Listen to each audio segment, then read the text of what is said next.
ওনার সমস্যা হয়েছিল যে রেকটাম ক্যান্সার হয়েছে। ওনাকে আমি ইন্ডিয়া নিয়ে গেছিলাম, ওখানে রেডিয়েশন থেরাপি দিচ্ছি। এখানে বাংলাদেশে আবার ওনাকে কেমোথেরাপি দিলাম। অনেক টাকা খরচ হয়েছে। জানুয়ারি 12 তারিখ ডাক্তারে বলেছে দিচ্ছে উনি মারা যাবেন, বাঁচবেন না বেশি দিন। ওনার ব্রেনের ক্যান্সার ছড়াই গেছে। আচ্ছা, কত টাকা খরচ হয়েছে আপনার ইন্ডিয়াতে? আমার এই পর্যন্ত প্রায় 20-22 লক্ষ টাকা খরচ হয়ে গেছে। আমি সার্জারি না করার জন্য আপনার এখানে আসছি। আপনি বলছেন বলছেন যে সার্জারি করাতে হবে না, এটা গোটা এমনি শুকিয়ে যাবে, সার্জারি করাতে হবে, আপনি চিকিৎসা চালান।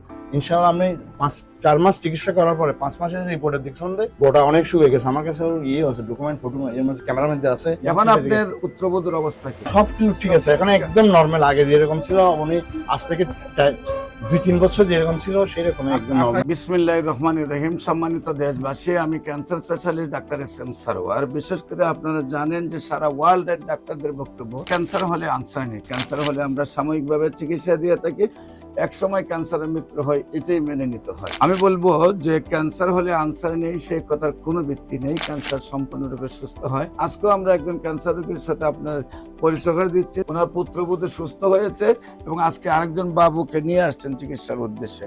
আপনার নাম? রফিক আহমদ। রফিক আহমদ। আপনার পিতার নাম? মরহুম সুলতান আহমদ। মোহাম্মদ সুলতান আহমেদ। আপনার মাতার নাম? সবিলা খাতুন। সবিলা খাতুন। আপনার গ্রাম? রাউজান। রাউজান। Post office? নোয়াপাড়া। নোয়াপাড়া। থানা? রাউজান। রাউজান। থানা রাউজান। তো গ্রামের নাম কি? পশ্চিম গুজরা। পশ্চিম বুজরা। হ্যাঁ। এটা সৌদি আরবের নাম। না না, বুজরা। গুজরা। জেলা হলো চট্টগ্রাম। আপনার পুত্রবধূ কিভাবে কি সমস্যা হয়েছিল? ওনার সমস্যা হয়েছিল যে রেকটাম ক্যান্সার হয়েছে। ওনাকে আমি ইন্ডিয়া নিয়ে গেছিলাম, ওখানে রেডিয়েশন থেরাপি দিচ্ছি। এখানে বাংলাদেশে আবার ওনাকে কেমোথেরাপি দিলাম। অনেক টাকা খরচ হয়েছে। আপনার ইন্ডিয়াতে চিকিৎসা করেছেন, বাংলাদেশেও চিকিৎসা হয়েছে। সেইখানে চিকিৎসা কি সুস্থ হয়েছিল? সেখানে চিকিৎসা সুস্থ হয় নাই। সেখানে চিকিৎসা এবছর হয়ে গেছিল গত মার্চ, এই বছরের জানুয়ারি 12 তারিখ ডাক্তারে বলেছে দিচ্ছে উনি মারা যাবেন, বাঁচবেন না বেশি দিন। ওনার ব্রেনের ক্যান্সার ছড়াই গেছে। টাইমলাইন দিয়ে দিছে। হ্যাঁ, টাইমলাইন দিয়ে দিয়েছিল। উনি ডাক্তার অনেক নাম করা ডাক্তার, যিনি নাম বলবো না, কিন্তু উনি বলছেন যে এরকম বিভাগীয় প্রধান, উনি নিউরোলজির ডাক্তার। উনি বলছেন ওনার ব্রেনও ক্যান্সার ছড়াই গেছে। আচ্ছা, কত টাকা খরচ হয়েছে আপনার ইন্ডিয়াতে? ইন্ডিয়া থেকে বাংলাদেশে এই পর্যন্ত আমার প্রায় অনেক খরচ হয়েছে। সেটা বললে একটা লজ্জার ব্যাপার।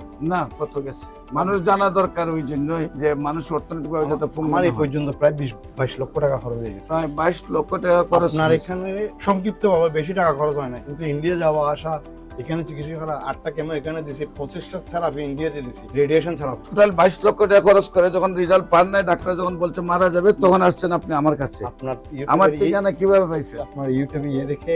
এখন আপনার এই পুত্রবধূর অবস্থা কি?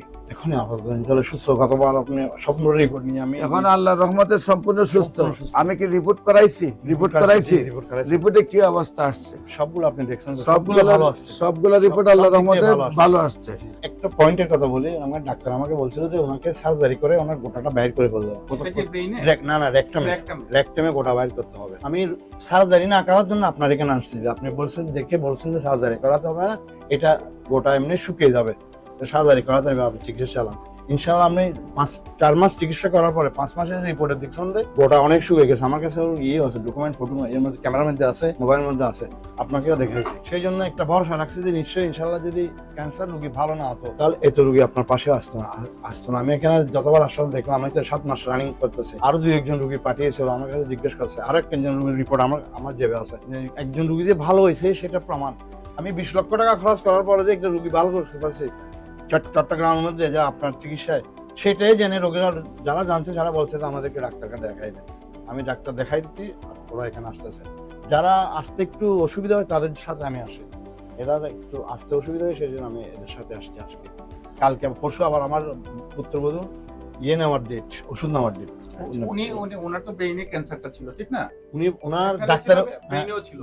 টিউমারও চলে গেছিল এবং ক্যান্সারও চলে গেছে। এরকম বলছিল, এরকম একটা রিপোর্ট করে দিয়েছিল। স্মৃতিশক্তি ঠিক আছে না, তো? সব কিছু ঠিক আছে, এখন একদম নরমাল। আগে যেরকম ছিল উনি আজ থেকে 2-3 বছর যেরকম ছিল সেরকম একদম আপনার নরমাল। কি কোনো মনে হয় যে কোনো অ্যাবনরমাল বিহেভিয়ার? না না না, এখন ওনার কাছে আমি সবসময় জিজ্ঞেস করি, তোমার যদি কোনো একটা প্রবলেম লাগে আমাকে বলবে, আমি ডাক্তারের সাথে আলাপ করবো। সম্মানিত দেশবাসী, আমি বলবো যে আপনারা যারা এই ভিডিওটি দেখছেন, ওনার পুত্রবধূর জন্য দোয়া করবেন। এইরকম শ্বশুরও পাওয়া কঠিন যে পুত্রবধূর জন্য 22 লক্ষ টাকা খরচ করছে ইন্ডিয়া থেকে। এইরকম দোয়া করি ওনার মতো শ্বশুরও বেঁচে থাক, বাংলাদেশ সব শ্বশুর এমন হয়ে যাক, আর বৌমারও এমন হয়ে যাক যে শ্বশুর যেন 22 লাখ টাকা বৌমার জন্য খরচ করে। এবং আল্লাহর অশেষ রহমতে যেহেতু সুস্থ হয়েছে, দেশবাসীর কাছে দোয়া চাই উনি যেন আজীবন ভালো থাকে, আপনারা দোয়া করবেন। আর বিশেষ করে উনি আজকে আরেকজন বাবুকে নিয়ে আসছেন, ওর জন্য দোয়া করবেন। ওর এখানে এই যে টিউমার গুলা ধরা পড়ছে, এতে ক্যান্সার। আল্লাহর অশেষ রহমতে আমরা আশাবাদী 4 মাস চিকিৎসা করলে সুন্দরভাবে সুস্থ হয়ে যাবে। যে আপনারা গণস্বাস্থ্য হোমিওতে চলে আসুন, সুন্দরভাবে সুস্থ হবে। সবাইকে ধন্যবাদ। যে কোনো প্রয়োজনে স্ক্রিনে দেওয়া নম্বরে যোগাযোগ করেন। আসসালামু আলাইকুম ওয়া রাহমাতুল্লাহি ওয়া বারাকাতুহু।